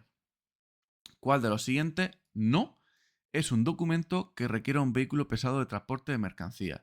Vale, ¿qué no hace falta en el transporte de mercancías? Libro de ruta en los transportes interiores de mercancías, pues ya lo tenemos. Eso no hace falta en el transporte de mercancías, porque el título de transporte, el documento de control y la autorización internacional hace falta, pero el libro de ruta en el transporte de mercancías no existe. Como mucho en el CEMT y es otra cosa. 54. ¿El uso que se realice de la caja de velocidades puede influir en el consumo? Sí. 55. El conductor de un vehículo se aproxima a una glorieta, por lo que deja de acelerar antes de llegar. ¿Es correcto su comportamiento? Sí. Aprovechamos la inercia. Esto es muy sencillo. 56. Si la calzada está cubierta de hielo y se pisa fuertemente el pedal del freno, ¿el sistema antibloqueo de freno evita el bloqueo de la rueda? Sí. El ABS evita el bloqueo de la rueda aunque haya hielo. Sí que es verdad que con hielo pues todo se complica un poco, pero evitar el bloqueo lo evita. El único momento en el que el ABS no es bueno es con tierra o gravilla o arena en la que te puedas enterrar. Porque si tú vas pegando un frenazo y las ruedas se bloquean, en arena te clavas. Pero si llevas ABS, lo que va a hacer va a ser desenterrar la rueda y vas a aumentar la distancia de frenado. Pero quitando ese detalle, evitar el bloqueo de la rueda lo evitan en todas las superficies. 57. De las resistencias que debe vencer un automóvil, ¿cuál es la que más influye en el consumo de carburante a partir de 60 o 70 kilómetros por hora? Fijaos, resistencias, os las pongo aquí. Venga, resistencia, qué pequeño se ve esto. Resistencia a la rodadura. Resistencia a la pendiente. Resistencia aerodinámica y resistencia a la aceleración. Estas son las 4 resistencias. ¿Por qué se quita? Vaya. Bueno, estas son las 4 resistencias que tenéis que conocer. Rodadura, aceleración, aerodinámica y pendiente. Estas son las 4 resistencias que tenéis que conocer y de hecho nos preguntan por una resistencia y solo nos nombran la aerodinámica. Pues solo puede ser correcta esa. Pero bueno, sabiéndolo, hay 2 resistencias que os van a preguntar en cuanto a velocidad. Me explico. La resistencia a la rodadura es la que más cuesta vencer, más consumo, en cuanto a bajas velocidades. Y la resistencia aerodinámica es la que más comienza a influir a partir de altas velocidades, bueno, a partir de 60-70 km por hora, esa acumulación de aire que tienes que atravesar, pues cuesta dinero. Pero bueno, si os preguntan por una resistencia, hay 4, y si solo nombran una, pues esa va a ser. Venga, 58, vamos. Según la ley del seguro, la cobertura del seguro de suscripción obligatoria alcanzará los daños materiales ocasionados al tomador. ¿Alcanzará los daños materiales ocasionados al tomador del seguro? Bien. Tenemos que saber lo que es el tomador. El tomador del seguro es el que se suscribe y el que paga las cuotas del seguro. Si tienes el seguro mínimo, el que paga las cuotas no está cubierto en ningún caso. O sea, si yo tengo el seguro a tercero y si es mi culpa, yo no estoy cubierto. Si soy el que paga. Esto funciona así, ¿vale? No estoy cubierto. El seguro a tercero es para tercero, no es para mí. El tomador es el que paga, no está cubierto. Espero que se entienda. 59. Entre la documentación que se debe llevar obligatoriamente en el vehículo, no se encuentra, vale, en el vehículo, no para la mercancía. Pues nada, pues los albaranes, porque permiso de circulación hay que llevar, el permiso del conductor, el permiso del conductor también tienes que llevarlo entre comillas, la ficha técnica también, pero los albaranes de entrega del último servicio efectuado no es obligatorio, no hace falta. A veces sí, ¿vale? Pero en general no. 60. ¿Qué datos se deben obtener en el escenario del accidente? Esto supongo que es para... Sí, esto es para rellenar el parte amistoso. Los datos de la matrícula, el permiso de circulación, las compañías de seguros, pues todas son correctas. Hay que tenerlo todo. 61. Si el vehículo ha caído al agua y se encuentra parcialmente sumergido, A. Solo se debe evacuar de forma inmediata si se trata de un transporte escolar. Nada, la B. Se debe de evacuar inmediatamente. 62. ¿A qué tipo de accidentado no hay que quitarle la ropa? A los quemados. A las personas que se queman no hay que quitarles la ropa. 63. Bajo una situación de somnolencia, ¿qué factores psicofísicos del conductor se ven afectados? A. La percepción. B. El razonamiento. C. Los reflejos del tiempo. Todo, ¿vale? Todo se ve afectado. Por cierto, lo de los quemados, no hay que quitarle la ropa, que ya estoy yendo rápido, me acelero. No hay que quitarle la ropa porque cuando una persona se quema, la ropa hace de piel superficial. Y si le quitas la ropa, lo que vas a hacer es arrancar la piel, ¿ok? Y luego, si tienes sueño, pues tu percepción baja, tu razonamiento va más lento, tus reflejos van más lentos. Son preguntas fáciles. Venga, 64. ¿Cuántas horas de conducción individual son necesarias efectuar en los cursos de cualificación inicial para obtener el certificado de aptitud profesional? Vale. Vamos a ver. Los cursos del CAP se dividen en acelerado, ordinario, bueno, y el CAP continuo no lo pongo porque el CAP continuo es el de renovación, ¿ok? El curso acelerado tiene 130 horas de teoría y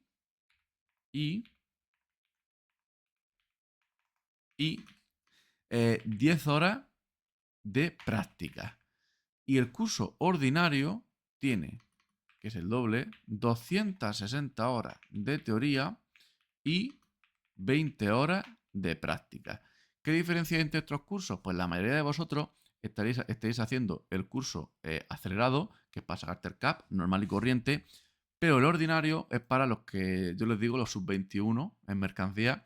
Si tienes menos de 21 años, pues eres sub-21 y puedes sacarte el carnet del C y el C más E si quieres, el tráiler, pero tienes que hacer el CAP ordinario y es justo el doble. Entonces, de lo que me dicen aquí, ¿cuántas horas de conducción son necesarias? 25, vale, aquí 20 en la ordinaria y 10 en la acelerada. Sencillo. 65. Cuando un conductor cambia de empresa, ¿está obligado a cambiar de tarjeta de conductor? No, de tarjeta no podemos cambiar.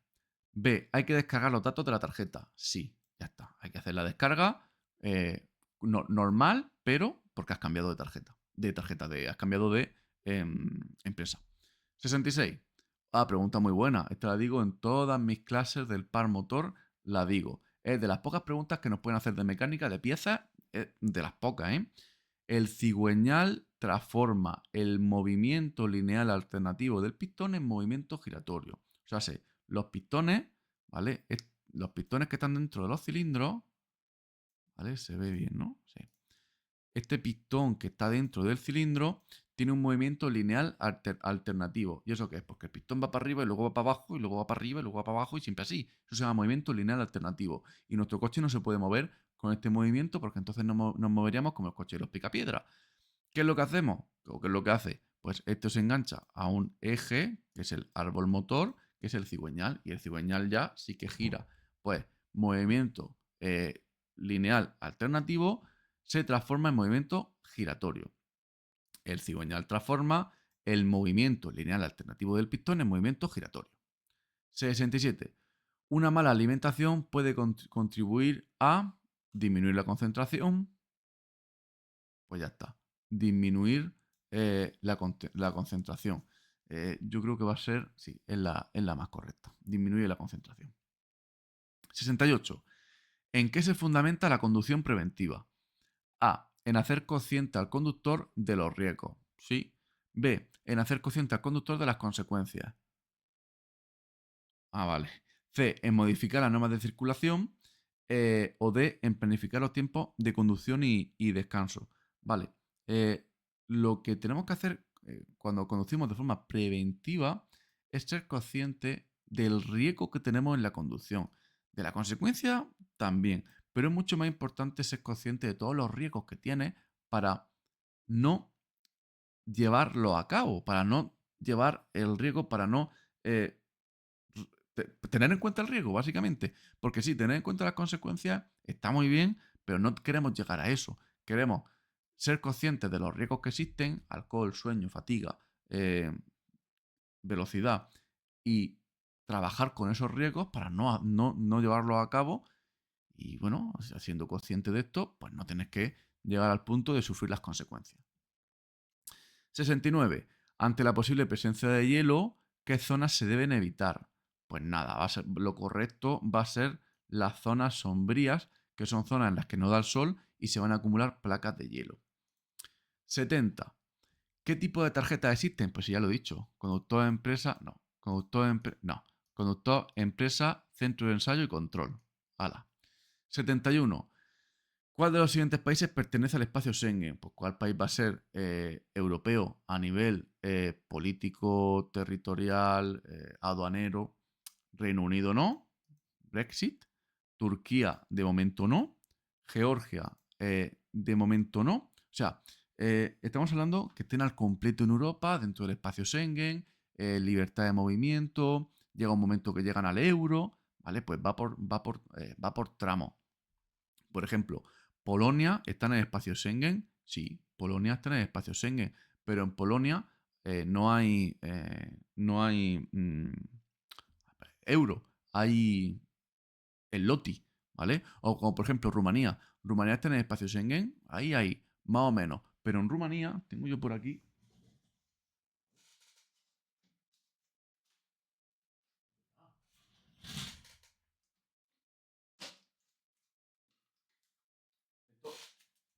me lo dio un alumno, muchas gracias. En Rumanía no hay euro y está en Europa y está en el espacio Schengen. Hay ley, ¿ok? Que creo que vale muy poquito. Entonces, pues, no confundáis el espacio Schengen con que el país tenga euro o todas estas cosas. Es diferente, ¿ok? Pero bueno, Portugal está en el espacio Schengen al 100%. 72. ¿Cómo debe ser la base del asiento del conductor? La base es donde apoyamos el trasero, ¿vale? ¿Cómo de flexible? Mira, flexible suena. Que sea flexible no es bueno en cuanto a. Es como los colchones. Tú no quieres que un colchón sea flexible. Flexible es como la plastilina, ¿no? Como que se deforma, no nos interesa. Cómodo sí. Acorde a la longitud de las piernas. Muy dura, pues muy dura no me interesa. O fabricada con material que evite la transpiración. Pues entonces no nos interesa tampoco. Acorde a la longitud de las piernas. Mira, si esto es el asiento, ¿vale? Y estos somos nosotros que nos sentamos encima, lo que nos interesa es que las paticas, las piernas, se nos queden, el sobaco de la rodilla, como yo le digo, que se nos quede justo dentro del asiento, o sea, saliendo del asiento. La idea es que no sea un asiento muy corto, porque si el asiento se me queda por aquí, estoy súper incómodo, es que me corta la circulación.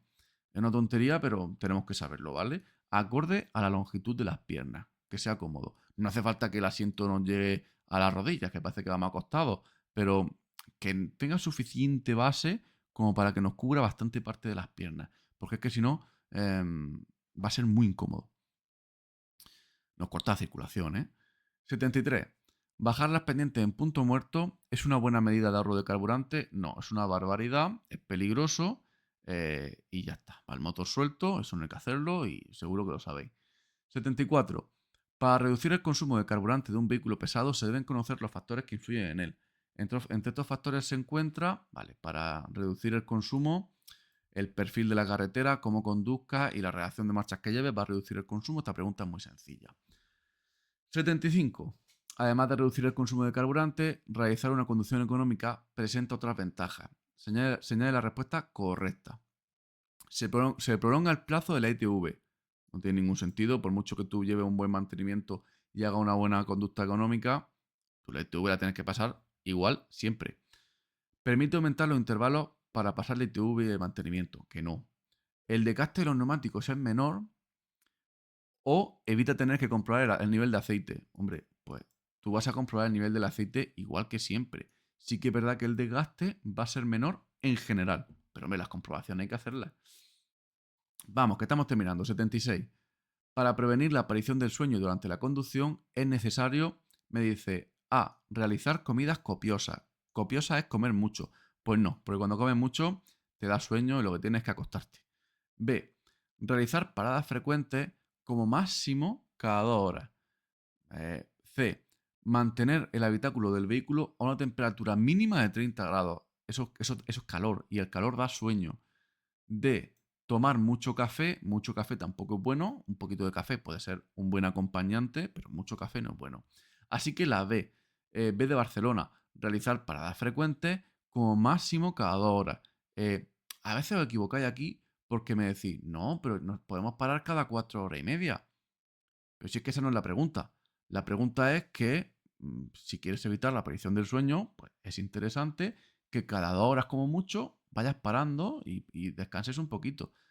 Eso es diferente a cuánto se puede conducir, ¿eh? 77. En el caso del trabajo nocturno efectuado por trabajadores móviles del transporte por carretera que no tienen la consideración de trabajo nocturno, vaya rollo de pregunta. La jornada de trabajo por cada periodo de 24 horas no puede exceder de. Bien, esto es normativa laboral. Y en la normativa laboral, en general, nos dice que en los periodos de trabajo nocturno, la jornada de trabajadores móviles se reduce a 10 horas. Ni 9, ni 8, ni 12. 10. ¿Y por qué? Porque lo dice la normativa laboral. Y yo aquí no puedo aportaros nada más. Simplemente recordad que esto no es tacógrafo. Esto es normativa laboral. Y el reglamento del tacógrafo y la normativa laboral no es lo mismo. 78. De los siguientes datos, ¿Cuál debe indicar el conductor en la hoja del disco de registro, en el disco? A. La fecha de caducidad de la tarjeta. ¿Qué tendrá que ver la tarjeta con el disco? La lectura del cuenta kilómetros en el momento de coger y dejar cada vehículo. La fecha de caducidad del permiso de conducir, ¿qué tendrá que ver? O la matrícula del vehículo que condujo la jornada anterior. Nada. ¿Qué debes indicar en cada disco? La lectura del cuenta kilómetros. Eso 100%. Venga, 79. ¿En cuánto se debe sobrepasar la velocidad permitida en una vía urbana para que dicha conducta se considere delito? Bien, en 60 por hora. ¿Ok? Cuando vas en vía urbana, un exceso de velocidad superior a 60 por hora, pero eso no quiere decir ir a 60 por hora, sino que si el disco, por ejemplo, está a 40, ir a más de 100 le he sumado 60, ¿vale? Si el disco está a 40 por hora, lo estoy inventando, si lo sumo más de 60, que serían 101, ¿vale? O sea, 100 no sería delito. 101 ya sería delito, ¿vale? Superarlo en 60 por hora, hablamos de delito, ¿vale? Y eso sí, si es vía urbana. Y si es vía interurbana, pues por ejemplo, autovía, si está a 120, tengo que superarlo en 80 por hora. Si lo supero, me pongo a 200, siempre se deja margen, ¿vale? Yo digo 201, ya sería delito. 80. ¿Cuál de las siguientes circunstancias? Esto se veía, ¿no? Aquí se ha visto, ¿no? Venga, 80. ¿Cuál de las siguientes circunstancias aumenta el consumo de carburante? Bueno, retirar la vaca vacía. La vaca es lo que se pone encima del coche para llevar cosas en el techo. Si la retiras, reduce el consumo de carburante. La sobrecarga del vehículo ocasionada por el exceso de personas, sí, esto va a aumentar el consumo. Esta sí, porque las demás reducen el consumo. Venga. ¿En qué unidad se mide la potencia? La potencia de forma internacional se mide en vatio. Y os hago un resumen rápido. Mirad, así unidades que tengáis que saberos. El par, ¿vale? El par se puede medir en newton metro o en kilovatio metro, siendo internacional el kilovatio metro. La potencia se puede medir en perdón, kilovatios no. Kilogramos. ¿Qué está pensando en la potencia? Esto lo he dicho mal, ¿eh? El par se puede medir en newton metro o en kilogramos metro, siendo internacional el newton metro.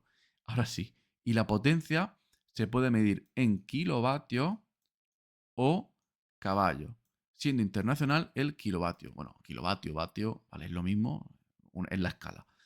Y luego, preguntas que os pueden salir por ahí, pues la energía se mide en julio, la aerodinámica se mide en coeficiente aerodinámico, ¿vale? Son diferentes medidas que tenéis que conocer. El consumo específico se mide en gramos de combustible entre kilovatios hora. Son diferentes medidas. Venga. 82. ¿En qué momento entra en acción el EBS? Cuando se detecta un obstáculo, no tiene nada que ver. El EBS es el control de freno. El control de freno es como la centralita, como lo que pone a todos los sistemas de freno en común. Al accionar el retardador, no. Al pisar el pedal del freno, seguramente. O al producirse un cambio brusco en la dirección. Nada. El EBS es un sistema de control del frenado y al pisar el pedal del freno, pues entra en acción y pone a todos los frenos a una presión, entre comillas, igualitaria. 83. Durante el trazado de una curva debe mantenerse una velocidad constante y cuando vas a salir, acelerar un poquito. Esto lo habréis escuchado muchas veces. En los trazados de las curvas se mantiene la velocidad y cuando vas a salir, aceleras un poquito para luchar contra la fuerza centrífuga. Esto yo creo que es sencillo. ¿Cuál de las siguientes es una tecnología de batería de vehículo eléctrico? Pues entre las que me da aquí, me dice cobre, zinc, níquel, bromo. El cobre es una tecnología antigua. El zinc, yo creo que ni siquiera sale en el CAP. El bromo más de lo mismo. La única que puede ser una tecnología de batería de vehículo eléctrico es el níquel. Bastante raro. 85. ¿Cuál es una característica de la batería de litio? Esta sí que es mucho más normal. Aunque están cambiándose, es mucho más normal. No permite. La batería de litio es como la batería del móvil. Entonces, la batería del móvil, por ejemplo, sí que permite cargas parciales. La puedes cargar cuando quieras. No requiere mantenimiento, tiene mayor autonomía o tiene mayor peso. Pues mira, como tal, uno de los detalles que tiene es que estas baterías no tienen mantenimiento. Antiguamente sí que tenían mantenimiento, pero hoy en día son baterías sin mantenimiento. 86. ¿Qué son los SIT o Sistemas de Transporte Inteligente? A. Los que define la Comisión Europea como tal, no. B. Los que... nada. C. Un conjunto de aplicaciones informáticas y de comunicaciones destinadas a mejorar la productividad y seguridad en el transporte. Correcto. Eso sí. 87. El valor máximo de la densidad de tráfico en una vía es el que se produce cuando, pues ya no te puedes mover. Mira, la diferencia entre intensidad y densidad no es tan difícil. La densidad de tráfico, vamos a dibujar por aquí una calzada, ¿ok? Y yo quiero medir, vamos a medir en esta calzada, no la densidad, vamos a medir la intensidad. Pues la intensidad se mide, pues yo me pongo aquí, ¿vale? Este soy yo, ahí, feliz. Y me pongo con un pulsador. Aquí tengo un botón. Y cada vez que pase un coche, le doy al botón. Y me quedo aquí una hora en esta carretera. Cuando pase un coche por aquí, le doy al botón. ¿Cuántos coches han pasado? Me lo invento. 580. Pues la intensidad de esta vía es de 580 vehículos la hora. Ya está. Me pongo en un punto, intensidad. Ahora, ¿qué es la densidad? La densidad sería coger todo este tramo de carretera, vamos a decir que son 10 kilómetros, y decir cuántos vehículos hay en estos 10 kilómetros. ¿Ok? Eso sería la densidad. ¿Cómo de densa va esta carretera en este momento? Pues ahora mismo hay en estos 10 kilómetros 2, 3, 4, 5, 6 vehículos. Oye, vamos a hacer esta carretera lo más densa posible. Pues si yo la lleno de vehículos hasta el punto en el que no pueden moverse, ala, acabo de hacerla lo más densa posible. Estamos en una retención. Ya no pueden moverse los vehículos. Densidad a tope. De hecho, que una carretera vaya con la densidad al 100%, lo que va a hacer es reducir también la intensidad. Porque ¿cuántos vehículos van a pasar por aquí? A la hora. Pues ninguno. O sea, si estamos parados, no pasa ninguno. Y si nos movemos muy lento, van a pasar muy poquito. ¿Ok? Entonces, el valor máximo de la densidad es cuando ya no puedes moverte. Los vehículos están en fila, están parados y no pueden ni moverte. Densidad al máximo. 88. ¿Cómo identifica el conductor los elementos importantes para tomar su decisión durante la conducción? Eh, pues nada, pues todo es importante. La información que recibes, la experiencia que tienes, los conocimientos adquiridos, todo lo utilizas para tomar bien las decisiones. 89. Según la normativa española sobre la ordenación del tiempo de trabajo de los conductores, ¿qué consideración tiene el tiempo de espera? Y la clave es leer que pone espera. Mientras yo estoy esperando para carga y descarga, el tiempo de espera es disponibilidad, ¿ok? Disponibilidad. Para los autónomos son 4 horas, por eso aquí pongo 4, y para los asalariados son 2, ¿ok? Ahora, eso es la espera. El tiempo de carga y descarga no es disponibilidad, es trabajo o martillo. 90. ¿Qué sanción impone la comisión por una infracción grave de las normas relativas a los tiempos de conducción y descanso? Bueno, esto es sabérselo. Las sanciones graves van de 401 a 1000 euros. Esto es saberse las sanciones. 91. Los accidentes, los que están implicados en los vehículos pesados de transporte de mercancías, hombre, lo normal es que no se produzcan en zona urbana. ¿Por qué? Pues porque nosotros no nos movemos mucho por zona urbana. En autovía y autopista sí que nos movemos mucho, pero tenemos poquitos accidentes, ¿vale? Porque aunque nos movemos mucho por estas carreteras, hay poquitos accidentes. Son carreteras muy seguras. Así que mayoritariamente tenemos accidentes en carreteras convencionales que además son muy peligrosos. 92. La exposición a sustancias tóxicas entre los trabajadores del transporte suele ser consecuencia de de la manipulación de un producto sin utilizar los equipos adecuados. 93. ¿Qué requerimientos suelen ir asociados a la conducción profesional? ¿Qué necesitas, ¿vale? ¿Qué necesitas para ser conductor profesional? ¿Un nivel de atención bajo? No.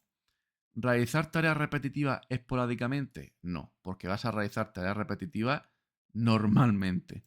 ¿Poco esfuerzo mental? Tampoco, ¿vale? Tampoco. Sí que llevamos bastante carga mental. Ritmo de trabajo elevado. Aquí en el sector del transporte, no en todas las empresas, no en todos los ámbitos, pero como en la mayoría de trabajos, el ritmo de trabajo es elevado. Y vamos con la última página, creo. Sí. 94.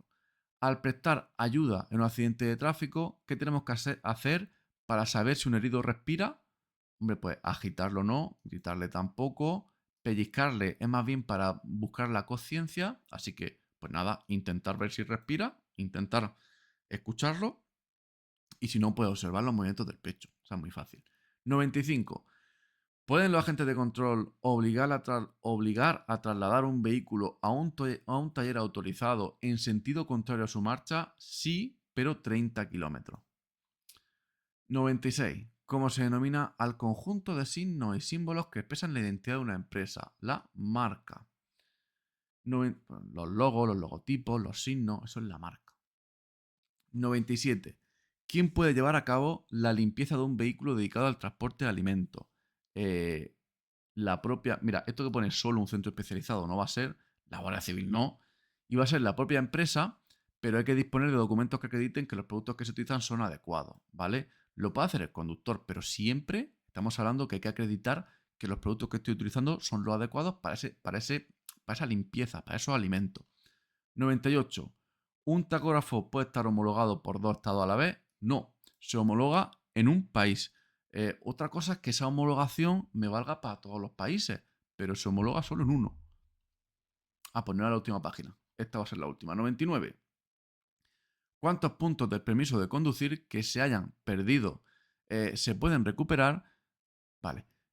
Si se realiza un curso de cualificación inicial de conductores, incluyendo determinados contenidos.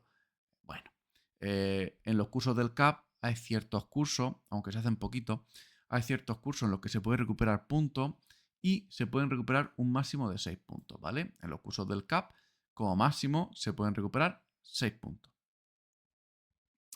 Informaos si vuestro curso es un curso que lleve este contenido y ya está.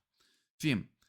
¿A quién se imputará la infracción por no respetar el tiempo de descanso diario que a su vez represente una falta muy grave de indisciplina del conductor respecto de las instrucciones recibidas de la empresa si este es objeto de una sanción disciplinaria por la misma consistente en la suspensión del empleo y sueldo y no la recurre? Madre mía, vamos a ver. Las sanciones del tacógrafo, ¿para quién son? Para el transportista, para la empresa. Pero si es una sanción muy grave de indisciplina en la cual has incumplido las instrucciones que te daba la empresa y encima te ponen una sanción disciplinaria por parte de la empresa que conlleve una suspensión del empleo y el sueldo y que tú no la recurres judicialmente, entonces sí es tu culpa. Vale, si ponemos todos esos detalles, la culpa es del conductor. Pero si no, en general, la sanción es para la empresa. Y este es el examen de la última convocatoria de noviembre de 2024 de Asturias. La única que he hecho hasta el momento. Muchísimas gracias, Mar, por pasármelo. Le pongo una dificultad. No ha sido fácil, no ha sido difícil. Le voy a poner un 7. Un 7 sobre 10. Tampoco ha sido muy fácil, tampoco ha sido muy difícil. Un 7 sobre 10. Decidme en los comentarios qué os ha parecido, si lo habéis hecho conmigo, si lo habéis hecho después, si lo habéis visto por encima. Los que os presentéis en Asturias, ahora próximamente en enero, o en cualquier comunidad, pues mucha suerte, un saludo y que os vaya muy bien en todo lo que hagáis. Nos vemos en el próximo vídeo. Chao.